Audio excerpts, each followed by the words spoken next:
पोलादपूर पंचायत समितीची निवडणूक प्रक्रिया जानेवारी-फेब्रुवारी 2026 रोजी पार पडली। यामध्ये 4 पैकी 3 जागांवर शिवसेना तर एका जागेवर शेकाप पक्षाने विजय मिळवला।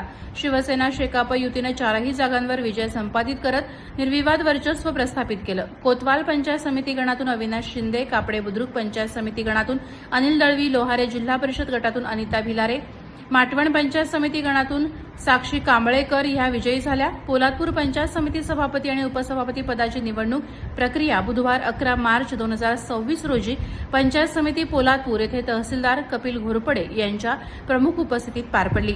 यामध्ये अविनाश शिंदे यांची सभापती तर अनिता भिलारे यांची उपसभापतीपदी बिनविरोध निवड करण्यात आली। निवडीनंतर नवनिर्वाचित सभापती आणि उपसभापती यांना शुभेच्छा देण्यासाठी शिवसेनेच्या कार्यकर्त्यांनी मोठी गर्दी केली। कार्यक्रमाला रायगड जिल्हा परिषद सदस्य चंद्रकांत कळंबे, रायगड जिल्हा परिषद माजी सदस्य सुषमा गोगावले, तालुका प्रमुख निलेश अहिरे, संपर्क प्रमुख किशोर जाधव यांच्यासह भाजपाचे कार्यकर्ते उपस्थित होते। मुख्य संपादक संदीप जाबडेसह कोकण न्यूज मराठी, पोलादपूर, रायगड।